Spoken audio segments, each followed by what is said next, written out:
Matindi nga ang pagsasanay ngayon ng China dahil inahanda raw nila ang isang malaking bakbakan kontra sa Pilipinas. At tila baga hindi pa patinag ang ating bansa dahil na rin sa malaking aksyon na ginawa ni President Bongbong Marcos Jr. nang ipatanggal niya ang mga floating barriers ng China sa West Philippine Sea. At dahil dito, bali-balita ngayon ang matinding pagsasanay ng Pilipinas at United States of America, kabilang na rin ang Great Britain at Canada para sa isa sa pinakamalaking balikatan exercises na paghahanda raw sa posibleng pag-atake ng China sa Pilipinas. Tinatawag ang balikatan exercises na ito na sama-sama. Ano nga ba ito? Atin itong pag-usapan, mga kaibigan.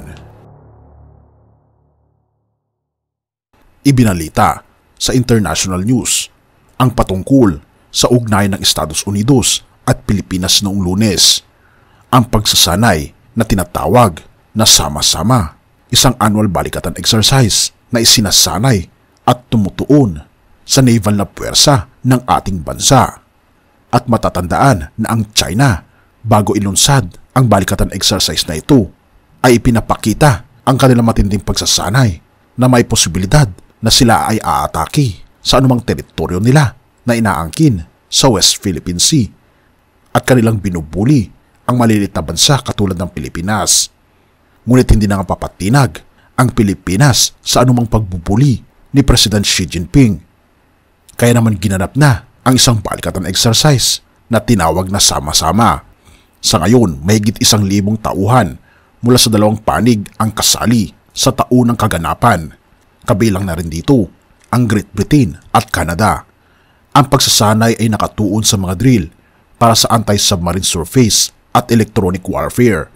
Sa pangunahing aspeto, ang pagsasanay ay ukol sa pagpapabuti ng kakayahang makipagtulungan, pagpapalakas ng kooperasyon sa rehiyon at pagtugon sa mga hindi tradisyonal na hamon na umaabot sa ating mga hangganan mula sa depensang teritorial hanggang sa pagtutugis ng mga transnasyonal na krimen. Ipinapakita nito sa atin ang pangkahalatang pagkilos ng mga puwersang pandagat mula sa Britanya, Canada, Japan at Estados Unidos sa loob ng 2 linggong pagsasanay sa dagat sa gitna ng tensyon sa rehiyong Asia-Pacific. Ang Pilipinas ay patuloy na nakakaharap sa mga pag-atake araw-araw sa malalayong karagatan at wala nang mahusay na paraan para tiyakin ang kalayaan at seguridad, kundi sa pagkakasama-sama at pagsasagawa ng pagsasanay sa ilalim ng multilateral na mga pagkilos tulad ng sama-sama.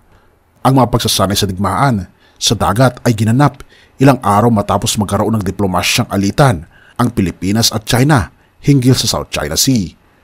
Unang akusasyon ng Maynila ay kaugnay sa pagsasara ng Beijing sa mga mangisda mula sa isang bahaging kinikilalang sagabal na bahagi ng karagatan sa pamagitan ng paglalakbay ng isang lumulutang na harangan. Inaangkin ng China na ang sagabal. Unang akusasyon ng Maynila ay kaugnay sa pagsasara ng Beijing sa mga mangingisda mula sa bahaging kinikilalang Scarborough Shoal na bahagi ng karagatan sa pamagitan ng paglalagay ng isang floating barriers. Inaangkin ng China na ang Scarborough Shoal ay bahagi ng kanilang karagatan na ito ang nagiging sanhi ng tensyon ng Pilipinas at China.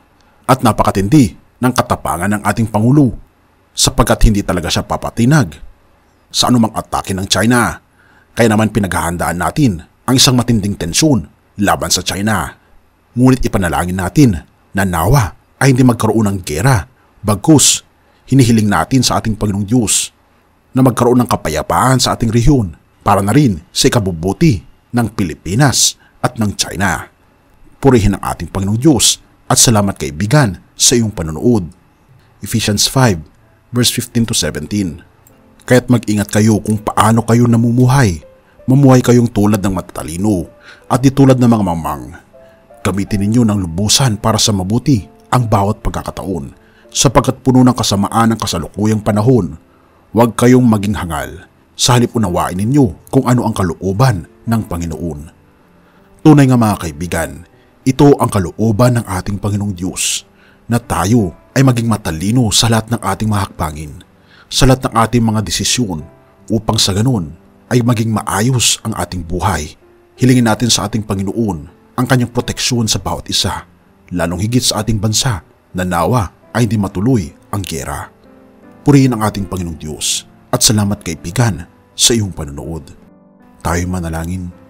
Ama naming banal, makapangyarihan naming Diyos, aming pong hinihiling Panginoon ang iyong pong proteksyon lalong higit sa Pilipinas, sa aming minamahal na bansa, at maging sa mga karatig bansa tulad ng China, Japan, United States of America, at ang buong mundo, na nawa may handa po Panginoon ang aming mga sarili sa malapit na po ninyong pagparito.